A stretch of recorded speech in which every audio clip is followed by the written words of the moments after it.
Friends, आज हम discuss करेंगे बायोस के बारे में।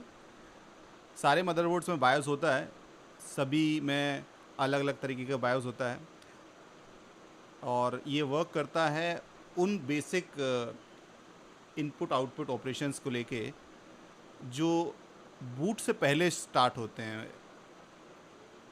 जैसे कि एक लैंग्वेज हुई जो बायोस, जो कि मदरबोर्ड में एक चिप के टाइप में होता है, जो लगभग 32 MB की या लगभग उतनी ही 64 MB इतनी की होती है। उसमें वो डेटा डाला होता है जो डेटा आपके सारे हार्डवेयर्स जो जुड़े हुए हैं वो बूट टाइम पे इनिशियलाइज हो जाएं, मतलब बूट टाइम पे वो स्टार्ट हो जाएं ढंग से। वो काम बायोस करता है कि वहाँ से क्या, कहाँ से लेना है, कैसे लेना है, सपोर्ट है कि नहीं उसका। तो सारी चीज़ें हम इस पे डिस्कस करेंगे। सबसे पहले मैं अपने कंप्यूटर के बारे में बता दूं। मेरा जो ये कंप्यूटर है वो AM5 मदरबोर्ड के लिए है। AM5 जो प्रोसेसर है उसके मदरबोर्ड के लिए है। सो उसके उसमें जो बायोस चल रहा है वो मैं आपको बताता हूँ। एक ये CPUID जो होता है, ये आप डाउनलोड कर सकते हैं। उसकी डिस्क्रिप्शन में आपको लिंक मैं दे दूँगा। तो ये जो डाउनलोड करने के बाद ये सॉफ्टवेयर आपको सारी इन्फॉर्मेशन जो आपके CPU-Z के थ्रू मिल जाती है। तो जैसे कि इसमें आप देख रहे होंगे, यहाँ प्रोसेसर का टाइप दे रखा है।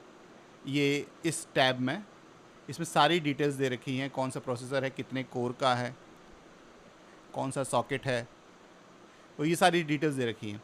वहीं अगर मदरबोर्ड की तरफ आते हैं तो मदरबोर्ड कौन सी कंपनी का है, कौन सा मॉडल है, और इसमें क्या कहते हैं बस स्पेसिफिकेशन, ये सारी चीज़ें देखी। अब इसके नीचे अपन देखेंगे तो यहाँ बायोस दे रखा है और ब्रांड जो अमेरिकन मेगा ट्रेंड है, जो AMD का लिए होता है। तो जो अमेरिकन मेगा ट्रेंड है वो AMD के प्रोसेसर्स और उसके के लिए बनाता है। साथ साथ वर्जन में इसका दे रखा है 1413 और इसकी रिलीज़ डेट दे रखी है। इसके अलावा इसमें CPU-Z में आप इसमें अपन पता कर सकते हैं मेमोरी कौन सी टाइप की है। आपने मेमोरी ली कहीं से, उसने अगर वेंडर ने प्रॉमिस किया है अपन को कि ये इतने मेगाहर्ट्ज़ की है, तो वो उतने मेगाहर्ट्ज़ की है, उतने साइज़ की है। ये आप देखने के लिए आपको अच्छा तरीका ये है कि आप इससे चेक कर सकते हैं कि हाँ वो उतने का है भी कि नहीं है। तो मैंने जो ये मेमोरी ली थी वो 4800 मेगाहर्ट्ज़ की थी, तो वो उसमें करेक्ट है। वो और भी तरीके हैं, मैं बता दूंगा उसमें। इसके बाद ये आप यहाँ पे ये देख रहे होंगे, ये SPD में ही लिख के आ गया DDR5 4800 मेगाहर्ट्ज़। तो दो मैंने ली थी, इस तरह से ये है। ग्राफिक्स में यहाँ पे आपको बता देता है कि कौन कौन से ग्राफिक्स आपके कंप्यूटर में लोडेड है।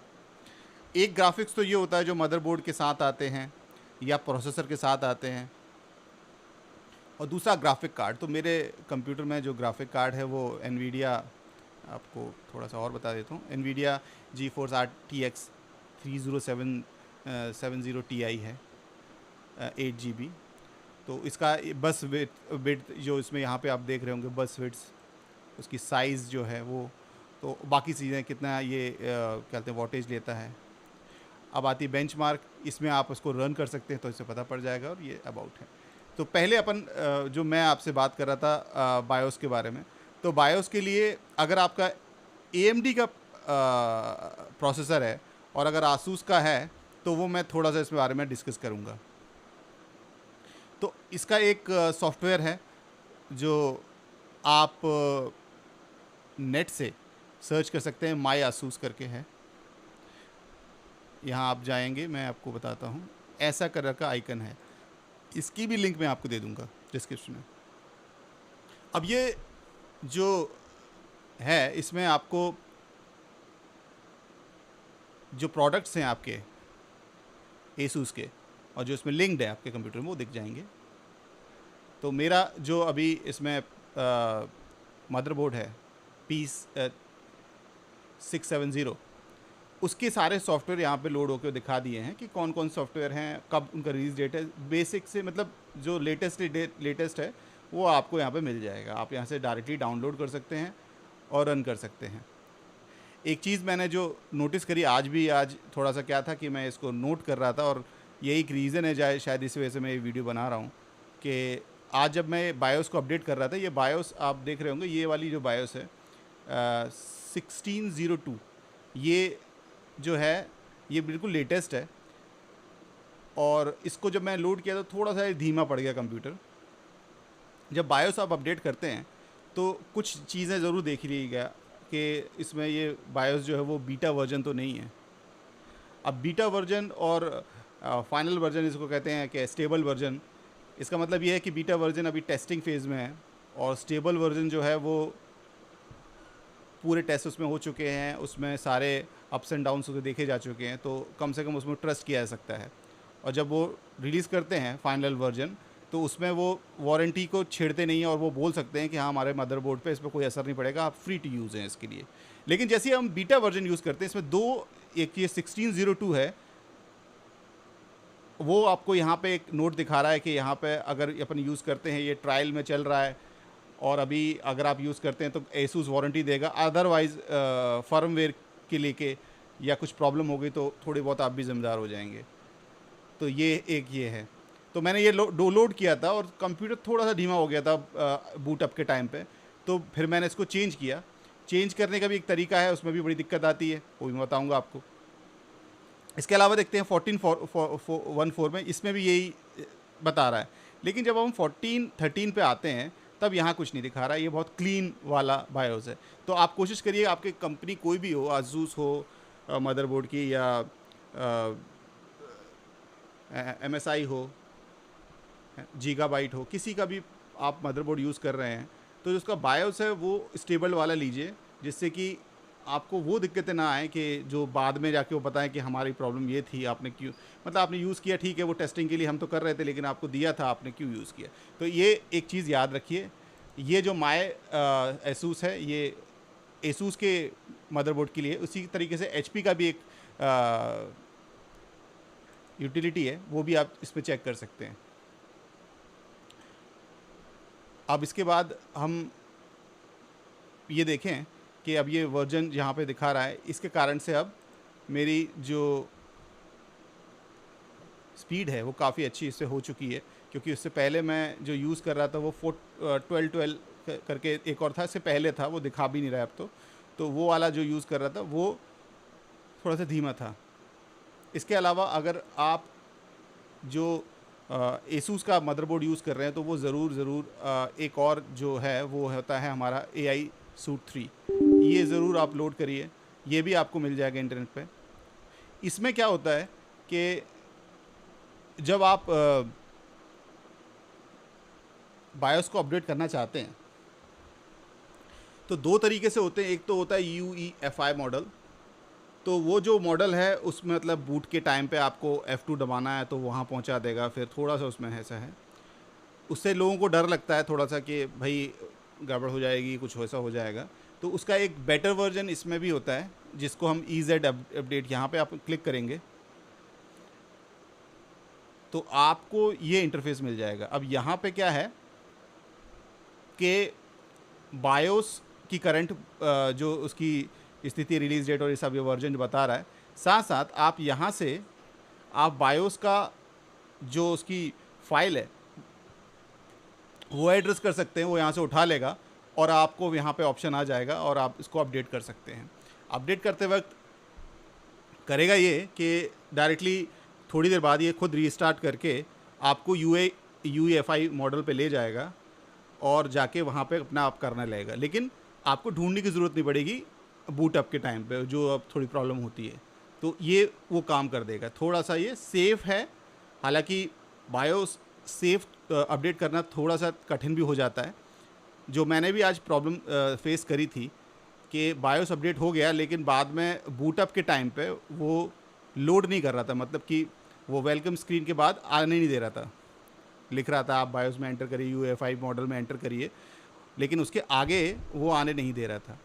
अगर ऐसी स्थिति आती है जैसे बायोस आपने अपडेट किया लेकिन बूट नहीं हो पाया पूरी तरीके से विंडोज़, तो कोशिश करिएगा कि बायोस में जो डिफ़ॉल्ट सेटिंग्स होती है।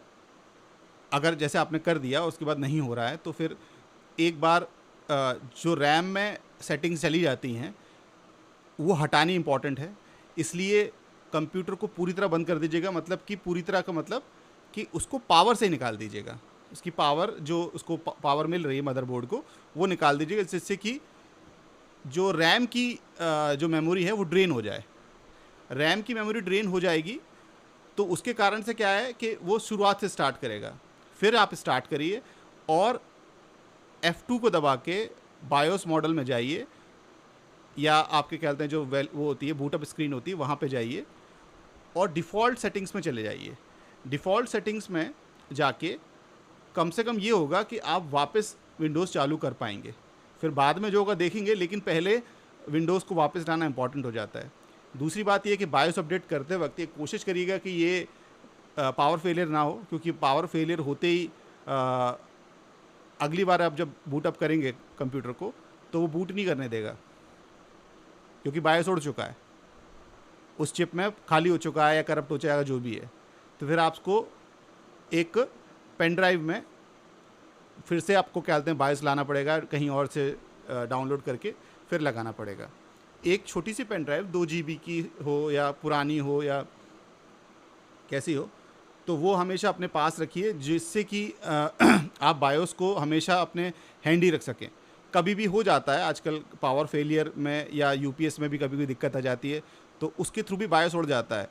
तो बायोस उड़ जाए उसके बाद आपको डाउनलोड तो करना ही है, तो इसलिए एक बैकअप के रूप में बायोस की फाइल अपनी पेन ड्राइव में छोटी सी, क्योंकि उसका जो साइज़ होगा फाइल का साइज़ वो 32 MB, मान लीजिए 50 MB 100 MB के अराउंड में ही होगा, क्योंकि उससे बड़ी नहीं होती, क्योंकि उसके उतना ही चिप में जाता है डेटा।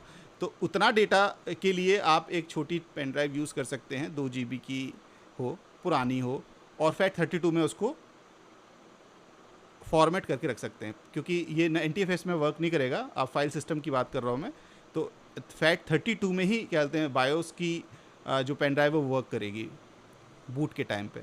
तो आप कोशिश करिए कि FAT32 में उसको राइट करिए। FAT32 पहले फॉर्मेट कर लीजिए, फिर उसके बाद बायोस की जो फाइल है वो उस पर राइट कर दीजिए, और यहाँ से फिर ये जो EZ अपडेट है, ये जो EZ अपडेट है इसके थ्रू आप उसको रन करा दीजिए। और वो फाइल जो आपने यूज़ करी अपडेट के दौरान पे, जब वो काम कंप्लीट हो गया उसका, तो उसको आराम से रखे रहिए, उसको डिलीट मत करिए उस पेन ड्राइव को, उसको हमेशा रखे रहिए, क्योंकि वो लेटर इन लाइफ हो सकता है आपको फ़ायदा दे दे, क्योंकि ये कभी भी दिक्कत आ जाती है। इसके साथ साथ एसूस में एक और सबसे अच्छी चीज़ है जो शायद आप लोग जानते होंगे, जो यूज़ करते होंगे, आर्मरी किट। तो ये जो सॉफ्टवेयर है ये सारी चीज़ों को कंबाइन करता है। आप जैसे देख रहे होंगे कि ये मेरे AMD के सारे सॉफ्टवेयर्स हैं, चिपसेट ड्राइवर्स हैं, ग्राफिक ड्राइवर है, ब्लूटूथ का है, वाईफाई है, ऑडियो लैन, ये सारी चीज़ें अपडेटेड है। इसके साथ साथ हाँ, इसमें और भी चीज़ें होती हैं, जैसे कि AI टाइटल 3 ये बता रहा है कि अब आउटडेटेड हो चुका है, इसको आप इंस्टॉल कर दीजिए, तो वो भी कर सकते हैं। और नॉर्टन का इसमें 2 महीने का वो देता है। तो जो चीज़ें नई नई होती जाती हैं ये अपने आप से बताता जाता है और आप इसको यूज़ कर सकते हैं। इसके अलावा इसमें प्रोफाइलिंग भी होती है। प्रोफाइल जैसे कि ये मैंने प्रोफाइल बना रखी है मेरी नाम की, मेरी मनु सिमी नाम से, तो इसमें ये हो जाता है। अब आगे इसमें गेम्स लाइब्रेरी है, और जो लाइटिंग इफ़ेक्ट्स हैं, जो ऑरा सिंक है, तो ऑरा इफ़ेक्ट जैसे अपन इसको चालू करते हैं तो इसमें आप कोई भी कॉम्बिनेशन अपन दे सकते हैं। इसके साथ साथ पर्सनलाइज्ड वे में जो प्रोसेसर है, मदरबोर्ड है, और अगर आपने स्ट्रिप लगा रखी है कोई RGB की या आपके प्रोसेसर में ग्राफिक कार्ड में आपकी लगी हुई है, तो वो भी देख सकते हैं। इसके साथ साथ यहाँ पे जो मेन उसका आर्मरी क्रेट का होता है वो होता है कि कितना टेम्परेचर किस फ्रिक्वेंसी पे वर्क कर रहा है हमारा प्रोसेसर, उसकी हेल्थ क्या है, उसकी मतलब क्या चल रहा है, तो वो ये बताता है कितने मेगाहर्ट्ज़ पे, जैसे ये बता रहा है आपको मेगाहर्ट्ज़ पे वर्क कर रहा है। टेम्परेचर कितना है CPU का, तो वो 59 है, जैसे यहाँ दिखा रहा है 63 हो रहा है, फिर कम हो जाएगा, ज़्यादा हो जाएगा। उसी हिसाब से ये अडेप्ट करता जाता है। जैसे कि मैंने यहाँ पे फ़ैन में आप देख रहे होंगे AI cooling, artificial intelligent cooling on कर रखी है। तो जब ये थोड़ा ज़्यादा हीट होता है तो अपने आप वो तेज़ हो जाते हैं पंखे और अपने आप उसको ठंडा कर देते हैं। इसके अलावा यूसेज में तो ये बता देगा आपका GPU मेमोरी कितनी यूज़ हुई है, रैम कितनी है, 32 GB रैम है तो वो कितनी यूज़ हुई है। अब फ़ैन्स को अगर देखते हैं तो फ़ैन कौन सा फ़ैन, जैसे मेरे यहाँ 5 फ़ैन लगे हुए हैं, 5 फ़ैन लगे हुए हैं, तो वो सारे फ़ैन्स की अभी कितने उस पर वर्क कर रहे हैं वो सारी चीज़ें बता देगा, इतने RPM पे वर्क कर रहा है। उसके साथ साथ वोल्टेज जो होता है 1.4 के अराउंड, 1.2 से 1.4 के अराउंड CPU लेता है, तो वो कोर वोल्टेज होता है उसका, तो वो नॉर्मल चल रहा है वो ये चीज़ देखते हैं। तो ये भी एक बहुत अच्छा आर्मरी क्रेट है, ये ज़रूर रखिएगा। इससे आपको यहाँ पे भी आप देख रहे होंगे, यहाँ पे पूरी डिटेल आ रही है, प्राइम X370P वाईफाई, और ये इसकी रैम बता रहा है और उसका टाइप बता रहा है कितना मेगाहर्ट्ज़ की रैम है, और प्रोसेसर है Ryzen 7700X, कितने कोर का प्रोसेसर है, और बायोस सेटिंग्स है। तो इस तरह से आप इसमें भी सारी चीज़ें चेक कर सकते हैं। ये चीज़ें के साथ साथ आपको जब आप ये वाला जो इजी अपडेट, सॉरी ये वाला जो था AI सूट 3, अगर AI सूट 3 आप लेते हैं तो आपको यहाँ पे एक ऑप्शन मिल जाता है जो आप देख रहे होंगे, ये अपने आप बन के आ जाता है जब आप इंस्टॉल कर लेंगे। तो ये जो होता है ये बहुत अच्छी एक चीज़ है। जैसे हम अब ट्यूनअप लेते होंगे, जब ये जो AVG का ट्यूनअप आता है तो वो थोड़ा महंगा भी पड़ता है और कभी कभी हमें डर भी लगता है कि उससे कुछ ना उड़ जाए। तो ये उन्हीं का है, ये ट्यूनअप यहाँ पे आता है, यहाँ पे आप देखेंगे तो ये जो PC क्लीनर है ये इन्हीं का है, और ये क्योंकि आप उसके ओनर हैं मदरबोर्ड के, तो वो आपको अच्छे वर्जन में देता है। तो आप इसको क्लिक करेंगे, जहाँ पे कहाँ से, यहाँ से क्लिक करेंगे तो अब यहाँ पे ये आ गया है, ये झाड़ू बन के आ गया कंप्यूटर का। तो आप जब इस पर क्लिक करेंगे तो ये खुद अपने आप वर्क करना शुरू हो जाएगा, और ये थोड़ी देर में अपने आप ही क्लीन कर देगा, आपको कोई ज़्यादा चेक करने की ज़रूरत नहीं। हाँ, ये क्लीन कर दिया, शायद 85 MB का डेटा जो होगा वो शायद साफ़ कर दिया उसने। तो ये था बूटअप के बारे में और बायोस के बारे में। क्योंकि मैं ये रिकॉर्ड स्क्रीन रिकॉर्डर से कर रहा हूँ, तो क्योंकि मैं इस पर डायरेक्टली नहीं दिखा सकता कि बायोस के टाइम पे क्या है, उसको मुझे रिकॉर्ड उस तरह से करना पड़ेगा कैमरा से, लेकिन मैं इसमें ही बताना चाह रहा था। इसके अलावा आपकी कोई भी चीज़ हो जो आप मुझसे जानना चाहें तो आप मुझे बिल्कुल बताइए कमेंट में। Thank you very much.